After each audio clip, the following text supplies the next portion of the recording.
بژی شێروان شێروانی تۆ ڕەمزی بەرخۆدانی بژی شێروان شێروانی بژی ئومێد بەرۆشکی مامۆستای تێکۆشانی بژی ئومێد بەرۆشکی مامۆستای تێکۆشانی مەسرور و مافیاکانی یاسای چەوتیان زۆر هانی مەسرور و مافیاکانی یاسای چەوتیان زۆر هانی. سەرەتا بە ناوی خۆی گەورە و میرەبان زۆر سپاسی ئامادەبوونتانەکەم لە کاتی خۆتان گرتو هاتوونەتە ئێرە. ئێمە وەکو ڕێکخراوی داکۆک لە وڵاتی بەریتانیا ئەنجومەنی بێرمینگام ئەمڕۆ چالاکیەک ئەنجام دەدەین بۆ ئیدانەکردنی درێژکردنەوەی سزای زیندانی ئومێد بەرۆشکی لە هەمان کاتیشتا شێروان شێروانی وەکو جێگەی باسە دەسەڵاتدارانی هەرێمی کوردستان لە هەمان کاتیشتا حکوومەتی عێراقی یاساکان بە شێوازێک بەکارهێنن لە دژایەتیکردنی تەواوی ڕۆژنامەنووسان و چالاکوانان لە وڵاتی خۆماندا. بەداخەوە هەر کاتێک هەر چالاکوانێک یاخود ڕۆژنامەنووس کار بکات لە پێناو دەرخستنی ڕاستیەکان یاخود ئاشکراکردنی گەندەڵیەکان یاخود داوای لێپێچینەوە بکات لە گەندەڵیەک یا بەرپرسێک کە کارێکی ئەنجام داوە پێچەوانەی یاسایە ڕوبەڕووی زیندانی دەکەنەوە. لە هەمان کاتیشدا تاوانێکی بۆ دروست دەکەن کە بە شێوازێک بێت هەرگیز وەرگیز لە زیندانانەیەتە دەرەوە. ئەوەی جێگەی داخە دەبینین لە کوردستانی خۆماندا کاتێک کە چالاکوانێک یاخۆ ڕۆژنامەنووسێک لە ناوچەیەک دەستگیرەکرێت پێچەوانەی یاسا بەبێ ئەوەی لە ناوچەکەی خۆیدا ڕوبەڕووی یاسا بکرێتەوە دەگوازێتەوە بۆ ناوچەیەکی تر لەوێ سزا دەدرێت کە ئەمە تەواو پێچەوانەی یاسایە کە لە کەیسی شێروان شێروانی و ئومێد بەرۆشکیدا زۆر بەڕوون و ئاشکرا دەبینرێت. لە هەمان کاتیشدا دووپاتی دەکەینەوە کە ئێمە دژایەتی دەستگیرکردن و ئازاردانی ڕۆژنامەنووسان و چالاکوانان و هەموو ئەو دەنگەنە ڕەزانی ترە دەگرین کە لە ماوەی ڕابردوودا کراونەتە ئامانج چ جای شەهید کرابێتن یاخود دەستگیر کرابێتن. لە نێویشیاندا چالاکوانی دیار زەینەب کە بەڕەگەز بەنەتەوە عەرەبە لە ناوچەکانی باشوور لەلایەن حەشدی شەعبیەوە دەستگیر کراوە و هەڕەشەی لێکراوە. لە هەمان کاتیشدا دەستگیرکردنی پەیامنێران کە لە کاتێکدا ئەو پەیامنێرانە سەربا کەناڵ و پێگەکانی دەسەڵات نین ڕوبەڕووی سزا دەکرێنەوە و دەستگیر دەکرێن. لە هەمان کاتیشدا هاوڵاتیانی ئازاد هاوڵاتیانی مەدەنی کاتێک کە داوای مافە سەرەتایەکانی خۆیان دەکەن وەکو لە ناوچەی باڵەکایەتی بینیمان بە فیشەک وەڵام دەدرێنەوە لەلایەن کەسی یەکەم و بەرپرسی پۆلیس دەستگیر دەکرێت. لە هەمان کاتیشدا یاخود بە بەرچاوی هەموو میدیایەکانەوە دەکوژرێت و دەکرێتە قوربانی و شەهید دەکرێت. ئەوەی جێگەی داخە لە وڵاتی ئێمەدا لە هەرێمی کوردستان نازانیت هانا بۆ کێبەریت لە کاتێکدا بکوش یاسایە تاوانبار کەسانی یاسایین. ئەوە جێگەی داخە بۆ هەموو چالاکوانان و ڕۆژنامەنووسان. بۆ ئێمە لێرەوە دووپاتی دەکەینەوە لەم چالاکی ئەمڕۆماندا پەیامی خۆمان سەبارەت بە ئومێد بەرۆشکی لە هەمان کاتیشدا شێروان شێروانی دەگەیەنینە پەرلەمان. لە هەمان کاتیشدا دەسەڵاتدارانی ئەم وڵاتە تاوەکو داوای لێپێچینەوە لەو گەندەڵیانە بکەین کە حکوومەتی هەرێمی کوردستان وە خودی سەرۆک وەزیرانی ماوە بەسەرچوو سەرۆک وەزیرانی ئێکسپایر خودی و بەسرور بارزانی سزاکەی درێژ کردوێتەوە بەبێ هیچ پاساوێک بەبێ هیچ پێشینەی تاوانێک لەسەر ئەو دوو کەسایەتیە. ئەمە جێگەی نیگەرانی و جێگەی داخە. لە هەمان کاتیشدا زەنگێکی مەترسیدارە بۆ تەواوی دەنگەرە ڕاستیەکان تەواوی چالاکوانان لە هەرێمی کوردستاندا. ئێمە وەکو خۆمان پشگیری خۆمان دووپات دەکەینەوە بۆ هەردوو چالاکوان هەردوو ڕۆژنامەنووس بۆ تەواوی ڕۆژنامەنووسانی تریش لە هەرێمی کوردستان و لە عێراقدا. بۆیە داواکارین ئێوەش بە دەنگێکی باڵا بە دەنگێکی زوڵاڵ هاوار بکەن ئازادی بۆ تەواوی چالاکوانان ئازادی بۆ تەواوی ڕۆژنامەنووسان و دەنگەرە ڕاستیەکان لە هەرێمی کوردستان و عێراقدا. هاوڵاتیانی ئازار چەشت و ئازادی خوازان چالاکوان و یاخێژین تاڵەکان سڵاوی خوای گەورەتان لێبێت. بڕیارە نامرۆڤ دۆست و مەزاجیەکانی دادگای حیزب و خێڵ دەرحەق بە دەنگە یاخی و دەستەمۆ نەکراوەکانی کۆمەلگە و سزادانەوەی گاڵتە جاڕانە و چەند بارە لە ژێر ناوی یاسا سەروەریدا بۆتە بەردەستکردنەوەی هەرچی زیاتری ئازادی لە هەرێمی کوردستان. جارێکی تر ئێمەی ڕەخنەگران و چالاکوانانی هێنایەوە سەر شەقام. بەڕێزان، ئاشکرایە لای هەمووان کە پاش بەسەربردن و بەفیڕۆدانی ئەو هەموو ساڵە لە ناو زیندانەکانی حیزب و بە فەرمانی پێشوەختە و پڕ لە ڕق و ناڕەوای ڕاستە و خۆی خودی مەسرور بارزانی وا بڕیار بوو هەردوو ڕۆژنامەنووس و چالاکوان شێروانی ئومێد بەروشکی لە بەرواری نۆی هەشتی ئەم ساڵ ئازاد بکرێن. بەڵام بەداخەوە چەند ڕۆژێک لەمەوبەر هەواڵی دووبارە درێژکردنەوەی ماوەی زیندانیکردنیان و دروستکردنی سیناریۆیەکی ترمان پێگەشت کە تەنها بە مەبەستی دەستەمۆکردن و پاشگەزکردنەوەیان لە پشگیریکردنی زوڵم لێکراوان کە ئەوە خەونێکی مەحاڵە و هەرگیز نایەتە دی. دەسەڵاتداران نە لە ڕابردوو و نە لە ئێستادا سڵیان نەکردووەتەوە لە تاقیکردنەوەی هەرچی زوڵم و ستەم و نادادیەک هەیە بەسەر کۆمەڵگەدا و گوێشیان بە هیچ ناڕەزایەتێکی مەدەنیانە نەداوە، بەڵکو زیاتر خەمساردانە و ترسناکتر ئەجەندەکانی خۆیان جێبەجێ کردووە کە خۆی لە گرتن و برسیکردن و کوشتن و ڕاوەدونان و بەرتەسکردنەوەی مافی ڕادەربریندا ئەبینێتەوە. ئازادی خوازان جەماوەری بە هەڵوێست، ئێمە لە ڕێکخراوی داکۆک لە وڵاتی بەریتانیا دڵنیایی ئەدەین کە لە داهاتووشدا ئەو دەسەڵاتە کە ڕووکاس و ماوە بەسەر چووە ناچێتە ژێر باری هیچ کام لە پاراستنی بەندەکانی مافی مرۆڤ و دابینکردنی ژیانێکی شایستە بۆ هاوڵاتیەکانی. ئەگەر توێژەکانی کۆمەڵگە هەموو پێکەوە لە یەک کات و بە یەک دەنگ و لێبراوانە کار نەکەن، ڕیزەکانیان یەک نەخەن، دەسەڵاتدارە نەریتیەکان ئامادە نین هیچ هەنگاوێکی جددی بنێن کە لە بەرژەوەندی هاوڵاتیان و بە ئاراستەی چارەسەرکردنی ئەم پرس و کێشەکەڵەکەوبوانە بێت. لێرەوە بارکی سەرەکی خۆمانی ئەزانین داوای هەرچی زووتر ئازادکردنی بەڕێزان شێروانی و ئومێد بەروشکی و هاوبیرانی بکەین و داواش لە ڕێکخراوەکانی ناوخۆ و دەرەوە و لایەنە پەیوەستدارەکان ئەکەین بە جددی و بە شێوەیەکی یەکلاکەرەوە بێنە سەرخەت کۆتایی بەم جۆرە سیناریۆ بێمانایانە بهێنرێت کە تەنها بە مەرامی سەرکوتکردنی ئازادی و درێژکردنەوەی ماوەی حکومڕانی خۆیانە و بەس. سەرکەوتوو بێت خەباتی مەدەنیانەی گەل سەرشۆڕی بۆ مافیاکانی دەسەڵات، ئازادی بێمەرج بۆ ئازادی خوازان. ڕێکخراوی داکۆک 5/8/2025. جار بە خێراتنیان ویلایەتی دەکەم دەستخۆشیتانێ دەکەم کە هاتوونی ئێرکانە ئەوڕۆ ئەو یادەی بە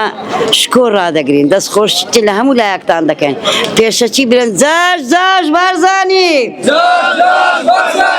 جاش تاڵەبانی، وڵای ئەوزە مرتاح بووم. ئەوزە ئیتر ئەمڕۆ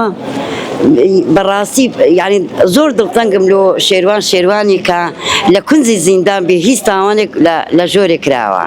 ئێستا ئەوەندەی دەڵێم دەرێم ئازیزانمان لە یادن لە زیندانی جەلادن، لاوێ بادی ناشێرن لە زیندانی هەولێرن، بڕخێ هەولێر و مافیەکان. بە خێراتنی ئامادەبوانی بەڕێز دەکەین. شێروانی و دەنگێک لەو ناوچەیە لە دژی دیکتاتۆرێتی پارتی بەرز بوویەوە، دەنگێک بوو لە قوڵایی دڵی هەموو ئەو ئینسانێتە و داخوازی و سەرزیندوی ئەو ئینسانەتە بێزار بوو لە سەرکوت و دیکتاتۆرێتی کوردایەتی درێژکراوە. دەنگ و ڕەنگی سەردەج عوسمان و بەکر عەلی و ئەو هاوارە گەورەیە بوو کە لەو هەر شەقام و شار و کۆڵانێک لە هەر ماڵ و لە هەر گۆشە و سوچێکی ئەو کۆمەڵگەیە بە هەزار شێوەی دێتە زمان و هەر ڕۆژە قوڵتر دەبێتەوە. کەیسی ئەو هەموو هەزاران ژنەیە کە بێکەس کوشکران و حرمەتی کۆمەڵایەتیان ڕوشێنرا، کەیسی ئەو هەموو لێشاوە ئینسانیە گەورە و فراوانەیە کە ژیانی ئازاد و بەختەوەریان لێ درێغ کرا. دەستان خۆش. ئەمە وەکو چالاکوانانی سیاسی لە وڵاتی بەریتانیا چالاکیەکمان ئەنجام داوە دژی زیندانی کردن و بڕیاری درێژکردنەوەی ماوەی زیندانیانی چالاکوان و ڕۆژنامە نووسان ئومێد بەڕۆژکی و شێروانی کە لە دەرەنجامی ڕەخنەگرتن لە حکوومەتە ڕسوا و شکست خواردوەکەی جوو بنەماڵە زیندانی کراون. جێگەی ئاماژەیە لە ماوەکانی ڕابردووی ئێستاشدا یەکێتی و پارتی هەمیشە لە هەوڵی ئەوەدا بوون بۆ مانەوەی دەسەڵاتی خۆیان هەموو کارێکی قێزەوەن بکەن، چی بە تیرۆر چی بە تۆقاندن دەنگی ئازاد کرد بکەن. بەڵێ ئەمەیە حکوومەتی ڕسوا و جوود نەماڵە کە جگە لە مەینەتی و نەهامەتی بۆ خەڵکی هەرێمی کوردستان و گرتنی ڕۆژنامە نووس و چالاکوانان هیچ کارێکی دیکەیان نەکردووە. گەر لێشیان بپرسیدەوان دەڵێن بەڵێ خۆمم حکومەت هێز و دادگا چی دادگایە کە دەستی بە تۆ نەگا تۆ بکوژیت و ببڕیت و بدۆشی وەکو مانگا میلەتیش بێدەنگ بێ و لە هیچ تێ نەگا وەرنە هۆش کۆی لێی چوا دەوری بارەگا واللهی گەریەوە نەبنەوە نابنە کەڵەگا ئەی ناترسن ڕۆژێک دەستنە بارەگای خوددا زۆر دیارە ئەمڕۆ گربوونەوە دژی درێژکردنەوەی ماوەی زیندانیکردنی چالاکوانان ئومێد بەرۆشکی و شێروان شێروانی لەژێر دەسەڵاتی سیاسی لە هەرێمی کوردستان بەدایبەت پارتی دیموکراتی کوردستان ئەمە لە کاتێکدایە ئەوان کە لە دهۆکەوە گوازراونەتەوە بۆ هەولێر بە شێوازێکی نایاسایی کە کۆمەڵێک تۆمەتی ناڕەوایان دراوەتە پاڵ دیارە ئێمە وەکو چالاکوانان و هەموو ئەندامان ئیمێڵ و پۆستمان کردووە بۆ ئەندام پەرلەمانی ناوچەکەمان و وەزیری دەرەوەی بەریتانیا کە فشار بکەن لە دەسەڵاتی سیاسی لە هەرێمی کوردستان بە تایبەتی پارتی دیموکراتی کوردستان بە زووترین کات ئازادیان بکەن و حەسانەیان بخەنە سەر جارێکی تر نەتوانن زیندانیان بکەن لە ژێرکاری لەبەر کاری چالاکوانی نووسینیان دەسان ژێر دروشمی ئێمەش ئومێد و شێروانین دژی زوڵم و زۆردارین سەرەتا بە ناوی خوای گەورە و میرەبان دەستخۆشی لە گشت ئەندامان و چالاکوانانی ڕێکخراوی داکۆک دەکەم بە ئامادەبوونتان و وەستانتان دژی ئەو زوڵمە گەورەی کە بەرامبەر شێروان شێروانی و ئومێد بڕۆشکی دەکرێت لە هەرێمی کوردستان و بە درێژکردنەوەی ماوەی زیندانەکەیان هەڵبەستنی تۆمەتی ناڕاست و خیانەتکردنیان لە هەرێمی کوردستان و سیخوڕیکردنیان بۆ وڵاتانی دراوسێ لە کاتێکدا خۆیان ئەم دوو حیزبەی کوردستان پیاوی وڵاتانی دراوسێن و دەیانەوێت ئەو کارە قێزەوەنانی خۆیان بەسەر خەڵکی وڵاتەکەما بێنن هەر کەسێک وەکو شێروان شێروانی ئومێد بەرۆشکی دژی ئەم دوو حکومەتە بوو یان ڕابێتی زیندانەکان کرایان شەهیدیان کرد بە ناحەق یان وەکو ئێمە دەربەدەری وڵاتی غەریبی بوو بۆیە هەوڕێیان با پێکەوانێت چەند وتارێک بڵێن دژی ئەم حکومەتە تکایە بە دەنجی بەرز ئێمەش ئومێد و شێروانین دژی زوڵم و زۆردارین شێروان و هاوڕێکانی دڵسۆزن بۆ یەکسانی زەرد و سەوزی کوردستان میلەتیان بر بەتاڵان میلەتی ئازا و بوێر دژی خوێن ڕێژە وەستێت ڕسواکردنی بنە ماڵە ئیشی هەر هەمومانە ئێمەش ئومێد و شێروانین دژی زوڵم و زۆردارین دەسەڵاتی سیاسی و ئیداری هەرێمی کوردستان هیچ واتایەکی بۆ ئازادی کاری ڕۆژنامەنووسی و ئازادی ڕادەربڕین نەهێشتۆتەوە بە بڕیاری درێژکردنەوەی ماوەی سزادرانی ڕۆژنامەنووس شێروان شێروانی بۆ چەند ساڵێک بەبێ پاساوی باوەڕپێکرا و بەدەستێکی لەرزۆکەوە سەرەڕای ئەو هەموو نادادیەی بەرامبەر خۆی و هاوڕێکانی لە چەند ساڵی ڕابردوودا کە کراوە ئومێد بەرشۆکی بە پاساوی مەزازی شەخسی ڕفێنرا دواتر ئازاد کرا بەبێ هیچ هۆکارێکی دەستگیرکردن و هەبوونی فەرمانی دادوەری تەنها بەهۆی ئەوەی ڕەخنەی توندی لە دەسەڵاتی سیاسی و دادوەری هەرێم گرتووە و بەرگری کردووە لە پیشەکانی لە شێروان شێروانی بۆیە ئێمە لێرە داوا دەکەین کۆتایی بەو هەموو نادادیە بێت لە ڕۆشنبیران و ڕێکخرا و ناوخۆی نێودەوڵەتیەکان دەکەین بێنە سەر هێڵ و ڕێگە بە درێژە کێشانی ئەو زوڵم و ستەمە نەدەن کە بە ڕۆژی ڕووناک لە هەرێمی کوردستان ئەنجام دەدرێ بەدەستی دوژمنانی ئازادی سینەما بە شێروان شێروانی نەکەن تەنانەت ناهێڵن وەک زیندانیەک سەردانی ماڵەوە بکاتەوە بەهۆی ئەوەی ئازاد نەکرێت دۆسیەکەی ون کراوە و دەسەڵاتی پارتی دەیەوێت بۆ ماوەی 15 ساڵ زیندانی بکات بەهۆی ئەوەی ئەو کوڕێکە هەر لە سەرەتای گەنجی و گەنجیەوە نادادی و فەسادی پێ قبوڵ نەکراوە هەموو ژیانی بۆ دەرخستنی گەندەڵیەکان و زۆرداریەکانی پارتی دەرخان کردووە بە تایبەت مەنسوور بارزانی لێی دەترسان و ساڵانێکە بە ناحەق خستویانێتە زیندانەوە سپاس بۆ ئەم دەرفەتە دەمەوێت ئەو بڵێم ئەوەی ڕوودەدا لە هەرێمی کوردستان پێشەرگارێکی تەواوی لە مافی مرۆڤ و ئازادی ڕادەبرینی هەردوو حیزبی دەسەڵات بە تایبەتی پارتی کابینە شەق بشورمەوە بەسەر چۆکەی مەسوود بەرزانی ڕەشبگیریەکی دەست پێ کردووە ڕەشبگیریەکی دەست پێ کردووە بۆی هەر ڕۆژێک لە ڕۆژان ڕێخنەی لە بجریان داوای لێپرچینەوە لە بەرپرسی گەندەڵ بکرێت بەدەردی شێروان و ئومێد دەبات دەمەوێت لە ئیدانی درێژکردنەوە زیندانی ئومێد پەرۆشکی بکەم لە ئەوەشدا هۆشداری بدەم لە ئاگەری حەماسی نەڕەبەستە شێروان شێروانی دابێن لە هەفتەی داهاتوودا زۆر سپاس. ئێمە ئەمڕۆ لێرە کۆبوونەتەوە وەک چالاکوانانی بەریتانیا دژ بە درێژکردنەوەی ماوەی زیندانی هەردوو چالاکوان شێروان شێروانی و ئومێد بەرۆشکی لەلایەن دەسەڵاتداران و دادگایانی سەر بە حیزب و دەسەڵاتەوە کە ئەمە دووبارە هەوڵێکی ئاشکرای دەسەڵاتدارانی هەرێمی کوردستانە بۆ هەوڵێکی لەناوبردنی دەنجی ئازادی. ئێمە لێرە سەرکۆنەی بڕیاری درێژکردنەوەی زیندانی ئەم دوو چالاکوانە دەکەین. داوا لە کۆمەلگای نێودەوڵەتی دەکەین ڕێگری لەو پێشێلکاریەک دەسەڵات بکە. داوای دەست بەجێ ئازادکردنی ئومێد بەرۆشکی و شێروان شێروانی دەکەین. زۆر سپاس. شێروان شێروانی